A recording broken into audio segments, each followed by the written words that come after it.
No, take a bit longer. Okay, so we're going to be talking about fight or flight today. Stress, really, if you like. I'm really stressed because I'm presenting to a load of people that I know. So, which is, in essence, it is a good experience in itself. So I suppose we're going to be covering a series of topics. Now, the fight or flight mechanism is huge. I mean, it really is mind-bogglingly huge. And we've called it the biochemical maze for a damn good reason, is that you can get lost very easily, and it is not quite as simple as we think it is.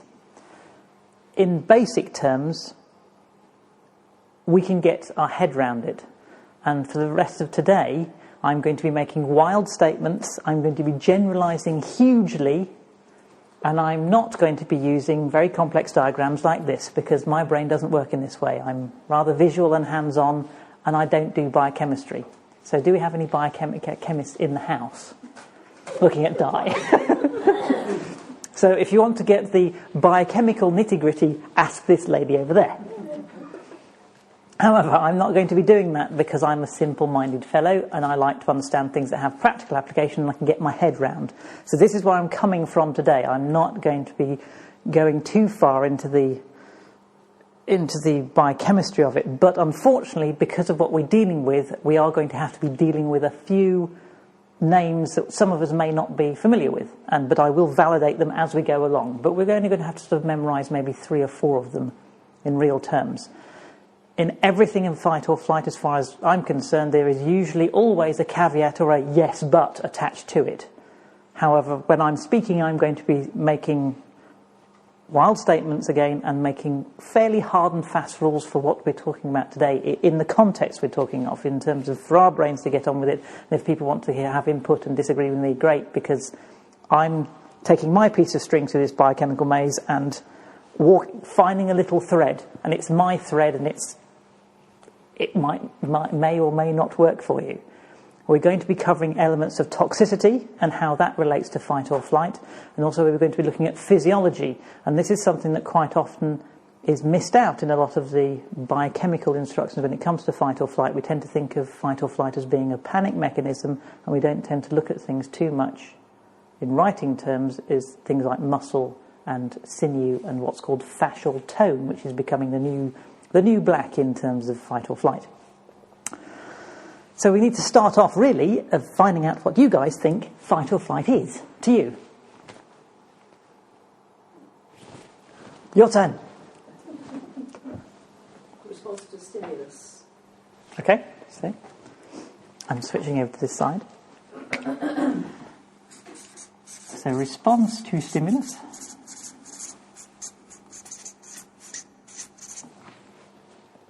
Eve? A hormonal response. Hormonal. Stimulus. Hormonal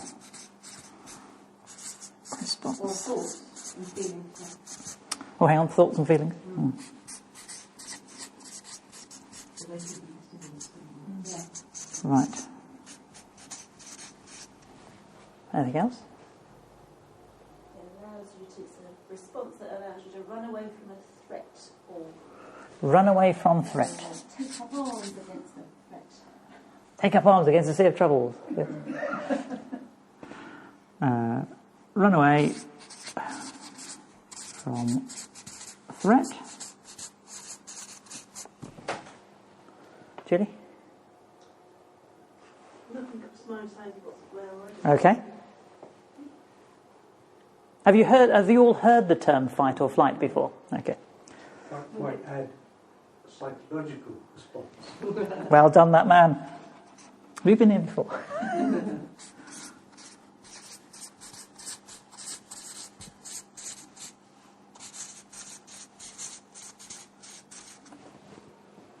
Yes, brother. Something given rise to by a stressor. Something given rise to by a stressor. He's been reading up.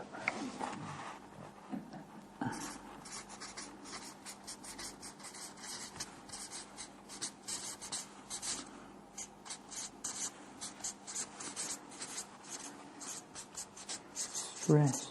Or, Part of the survival instinct. okay, I'm getting smaller. Part of survival instinct.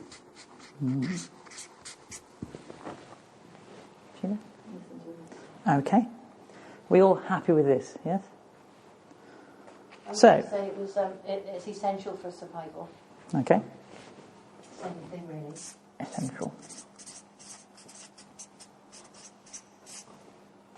So, my next question is, given that everyone around the room is pretty happy with that, anyone disagree with any of those things that have been said so far? Okay. So, given that you have these responses, what does it affect? What do those responses do? What part of your body does it affect? Everything. Sure about that? Anything it doesn't affect? Parasympathetic It doesn't affect the parasympathetic nervous system. Okay. Now I'll put this in green. So someone said everything. Yeah. It doesn't affect parasympathetic. Now, we're going to actually talk about sympathetic. Hang on. Well, again, are you sure about that? Well, if one's active, the other one can't be, so... So you're saying, from your point of view, it would switch off the parasympathetic nervous system? Is that what you're saying? Again, we'll validate what I mean by parasympathetic and sympathetic in a minute. So, simultaneously, so we have person one says it doesn't affect parasympathetic nervous system. You say that it switches off the parasympathetic nervous system. Yes. Yeah. Okay.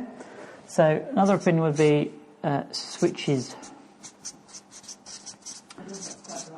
off parasympathetic nervous system. NS. Di, would you want to add to any of that? Well, it modifies. Everything gets modified. So you say it modifies. Regulated and down-regulated. Okay, so you say regulation. Yeah. Okay. Are you still talking about the parasympathetic nervous system? Well, apparently so.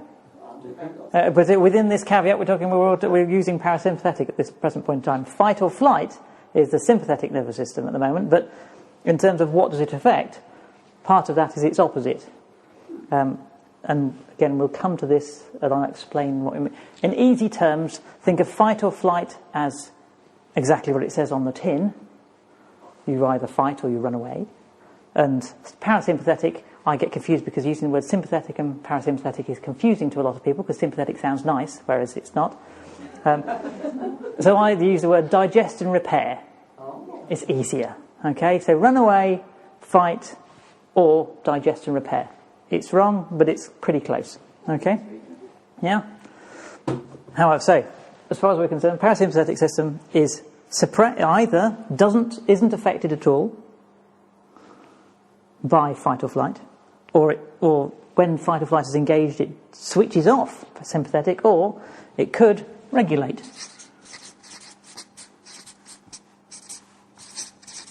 Is that?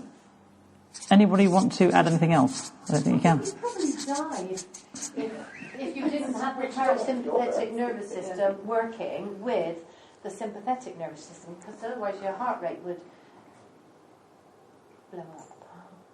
If you were that scared. Blow up? Switches off. I think you said switches off, but did I? Well, this is where we get into some interesting stuff. Is what are we actually talking about here? Okay, so we've got three answers for what does fight or flight affect, and so far we're actually talking about not the fight or flight system. What else have we got?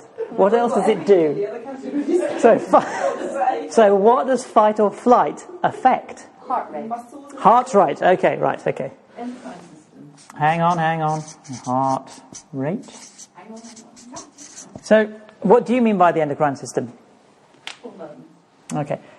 What I would say is, for the benefit of mothers who are, is when we're using terms like, and we'll explain what I mean by hormones as well, is that if you're using words like endocrine system, it validates what you mean, because again, it's a changeable thing too. Hormones and chemical messengers. Okay. That affects hormones, okay.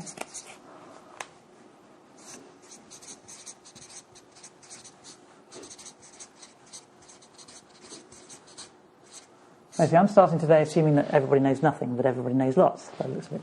Okay, so it affects heart rate, affects hormones. What else? Well, it must have, I'm rather vague, it must have some effect on your muscles too. Okay, right. Okay. Muscles. Anything else? Does that have an effect? Anything else? Julie? Emotions? Good man. Oh, good lady, rather.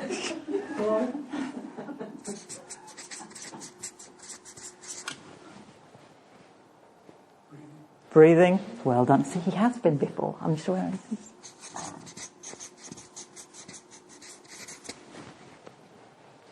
Anybody else? Sorry? Thinking.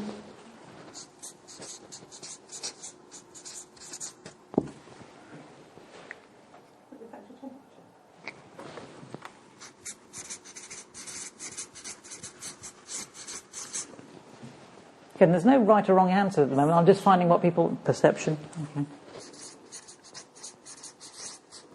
What do you mean by perception in terms of what? Okay. Okay, so 5 senses. Yeah, there you go.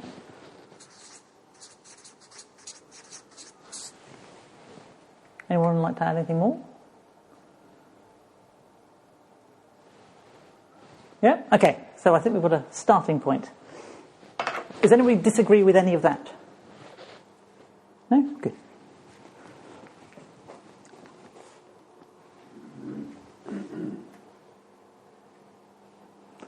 There might be a few more things to add on to that a bit later.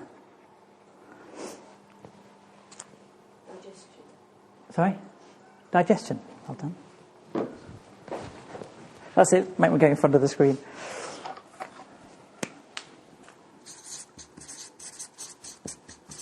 Now, other things you might want to consider are things like anticipation, which is, I suppose, part of perception, but also memory.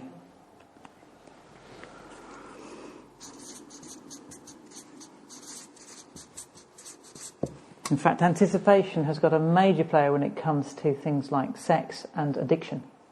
It is a huge player with regards to the fight or flight mechanism, which is curious. And I will talk about that a bit later. Anything else? Sorry? Yes, why? Can you smell them? I do apologise. Shall I take them out of the room? Like he was the one who bought them. Under instruction. Right, so. What is fight or flight? Okay, so where do I start from this biochemical maze? First of all, I need to switch on my little blob. Then things will work. Okay, so I need to start somewhere, and my mind thinks in a rather curious ways. I never go at things straight on because it doesn't necessarily help me. So I have to start somewhere, so I may as well start off with an amino acid. It's as good a place to start as any from my point of view. This is actually a picture of arginine. It is the simplest amino acid. It is not the smallest, but in terms of its chemical makeup, it is very straightforward. We've got hydrogen and carbon atoms, straightforward. Okay, we don't need to remember this because it's the only time you're ever going to see a diagram like this. Okay? Now, with fight or flight, well, not just with fight or flight, the brain itself makes about 160 million decisions every second. And we are going to be going down a little rabbit hole where I'm going to be following, in essence, one or two of those threads. There is no way we're going to have a full understanding of fight or flight by the end of the day. It's not going to happen. So please be gentle with me when I'm making these rather curious statements. About 50% of what I'm going to tell you is bound to be wrong. And in fact, most of it is sort of a lie in a strange kind of way. But there are convenient lies because we're not talking biochemically here. If there was a biochemist in the room, I would be torn to shreds. Okay? I'm trying to get so we've got a handle on the application we can use fight or flight for. Fight or flight is part of what's called the autonomic nervous system, the automatic bit as opposed to the voluntary nervous system. Voluntary means what it says on the tin, is we can decide to do stuff. And fight or flight is ostensibly automatic. However, we can choose to let it do its thing, or we can control aspects of it. Some would argue you could control all of it if you were that clever. I don't know. But there is an aspect of controllability to the fight or flight mechanism. Some of it is to do with our experiences. Some of it is to do with how we're born, genetic code, lots of other things. Okay? It is very individual. Is that one person's fight or flight mechanism will work differently or operate differently than someone else. It is very individual based on your own experiences as well as anything else. Make sense? Yeah.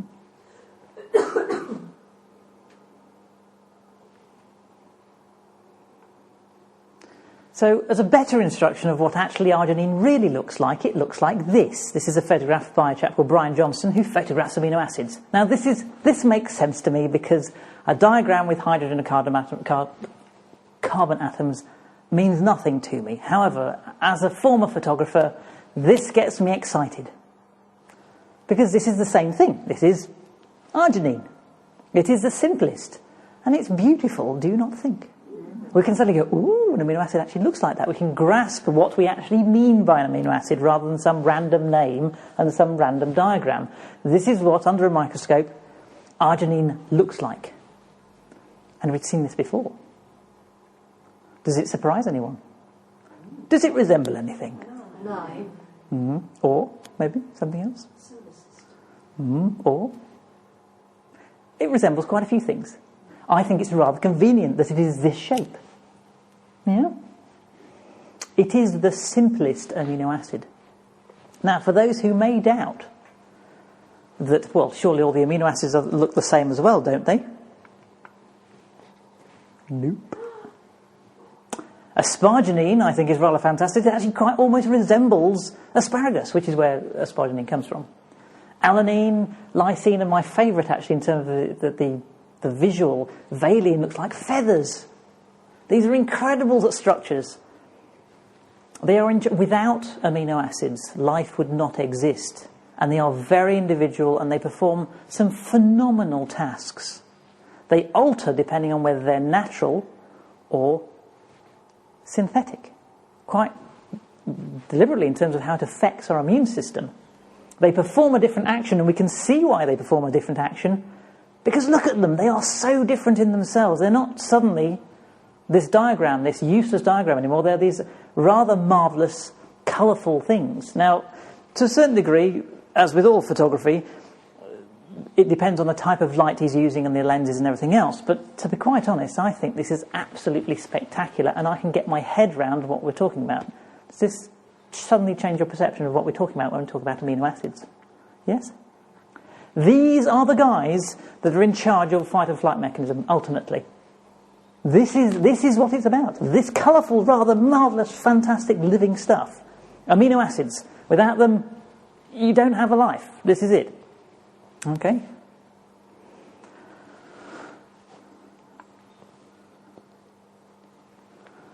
Amino acids equals proteins. Yeah? Without proteins, life would not exist. So without amino acids, you wouldn't have proteins, you wouldn't have life. Now, the proteins are a major source of our immunity and production of our antibodies. Now, enzymes, we think of them as a separate thing because they've got a different name, whereas again, they're just proteins that do a different function. And so we give them a different name. This is where biochemistry can start to get complicated because quite often the same protein or the same bunch of amino acids can actually perform different types of functions, but they have the same name. So we have to be careful. Hormones, now they are a set of proteins, or a bunch of amino acids, bung together, and they trigger other proteins, or another bunch of amino acids, into performing actions in the body. And that can be anything from a thought process, an electrical impulse, move your little finger. It can apply to anything in your body. Okay? Those actions can be anything. Now, hormones, almost all hormones have a dual purpose. They are a communication. There are chemical messages. Now, sometimes we call them hormones, and other times we call them neurotransmitters. The word neuro tends to mean brain, but this is a little bit of a misnomer because not necessarily. Just think of them as either the difference between hormones and neurotransmitters is either making a local call or a long-distance call. Now, depending on who you read, which doesn't help, is some medical folk would say that one is long distance, the other one is local, and the other one says one is local and the other one is long distance. Just think of them as communicators, okay? Because I can't find actually anyone that actually agrees with anyone else, which is really annoying. However, don't worry about it, because in this particular context we don't care. Not really.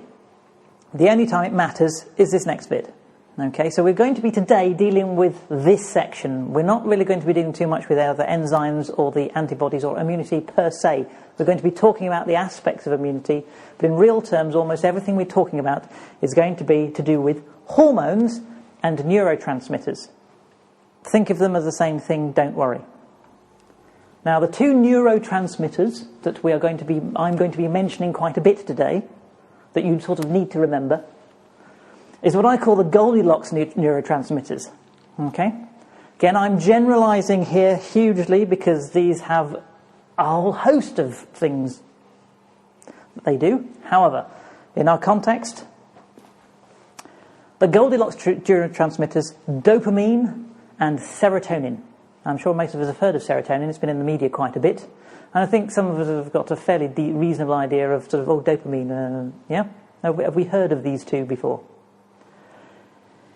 When they are nicely at their own little level, we are a happy human. Quite literally happy. That again, dopamine, when it's being triggered at a basic sort of level, we are actually feeling that winning mood, that, oh, I feel great, I feel happy.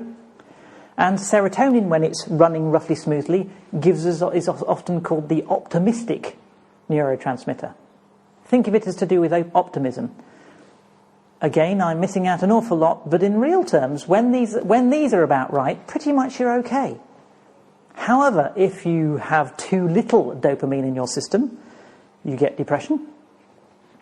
And in fact, quite a few of the drugs that you get for depression are to try and increase either receptivity of dopamine in your body, or they increase dopamine physically. However, if you get too much dopamine, you get nightmares, because it stimulates something called the amygdala in your brain, which is in charge of visual stuff and memory and other things, and I think it's the left side, gives you nightmares. Okay? The left side? I think it's left side. Doesn't really matter again. But too much of it, not good. Serotonin, similar kind of thing. When it gets too low libido and weight gain. Too high, you get low libido and weight gain as well, but attached to that, you get migraines on top of that. So, the list of things that low and high serotonin has is huge. If anything, serotonin has an awful lot more things to do with regards to how we feel, our mood. There is a larger list of things when it's either one way or the other. That makes sense? Now, because I've now mentioned neurotransmitters, we need to then change the goalpost a little bit of how we tend to think of how the body operates when it comes to the central nervous system. We tend to think of it as sort of a set of wires, as almost like an electrical system or a telephone system. This is a little bit outdated, really. And the paper that has now vanished is by a chap called Professor Robert Schleip, who is in charge of fascial research. Now, fascia, for those of you who don't know, think of it as your sinews. It used to be what sinews were. It's the stuff that wraps around your muscle fibres. Okay? Now, he wrote this rather marvellous paper. Originally, I think it was 1996. No one was listening. He then republished it in 2002. People started to perk up their ears. And then in 2007, fascial research officially started. Doesn't mean to say other people weren't doing it, but because Harvard Medical School held the first fascial conference, then fascial research began, and since then it is now the new black in anatomy. For those of you who want to know, it is freely downloadable on the internet. It's called Fascial Plasticity, a new neurobiological explanation. To me, this is a game changer. This is really quite a spectacular document, and it went round the houses quite a bit. And fascial plasticity. Fascial plasticity, a new neurobiological explanation. It comes in two sections, part 1 and part 2. This is the first paper of its kind, really, that started to look at something called fascial tone, our ground state of how we perceive things, and it's based on physiologically how we hold ourselves and where our fight or flight mechanism is actually is our starting point before we get to be chased by a saber-toothed tiger. That make sense? Now, there's a section in here that, to me personally, you have to tilt your mind slightly because, oh, okay, I find it quite exciting. And it's a section that says the nervous system as a wet tropical jungle. Many people think of the nervous system as an old-fashioned telephone switchboard system of the industrial age and therefore incapable of representing finer and more complex processes such as life energy. The reader is cordially invited to consider this to be an outdated model. Current concepts in neurobiology see the brain more as a primarily liquid system in which fluid dynamics of the multitude of liquid and even gaseous neurotransmitters. This is what suddenly my little brain said, hang on a minute, what do you mean gaseous? Because this suddenly changes things. We thought of them as wires. Liquids and gases involved in neurotransmission has come to the forefront. Transmission of impulses in our nervous system often happens via messenger substances that travel along neuropathways, as well as through the blood, lymph, cerebrospinal fluid, or ground substance. This global system for rapid body regulations is inseparably connected with the endocrinal and immune system. Rather than picturing the nervous system as a hardwired electrical cable system, which in the view of many body workers is then of course incapable of being involved in more subtle energetic phenomena, picture it in your mind's eye as a wet tropical jungle. This jungle is a self-regulatory field with an amazing amount of complexity, continually reorganization and plasticity even in adults. Yes? Now, did people know this before? To me, it was when I first read this, probably about 5 years ago, I went, ooh, because I thought of it as being a series of wires. You know, brain, bunch of nerves spread out pretty much. I knew they were in the blood, but I never thought of it in terms of the gases in our body. So when someone said everything, the feedback system, think of neurotransmitters in this case as being more of your feedback system, it is applied to absolutely everything. Maybe. Your mood, your thinking, your memory, how you walk, how you talk, the way you see things, hear things, everything you can think about is going to be affected in some way or other, and there is going to be a feedback loop to the body. You want to ask a question, or are you just scratching your head? Just scratching. Okay. So anyone got any questions at this point? Anyone disagree with what I said so far? Okay. A little bit of history here. Hormones, really, the beginnings of our understanding of an endocrine system was about 1889 by a couple of chaps, Joseph von Mering and Oskar Minkowski, postulated the idea of substances that triggered the production of other substances or actions in the body. Mering and Minkowski are arguably the fathers of hormones, and their work essentially led to the beginnings of what we now call the endocrine system. In recent years, we've now discovered that fat is part of your endocrine system.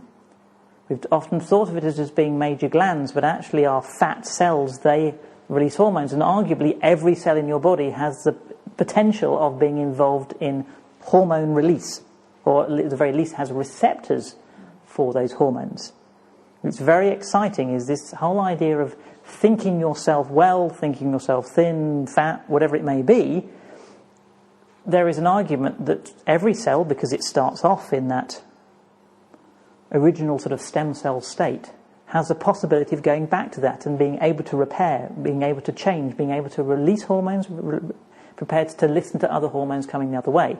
It's very exciting stuff.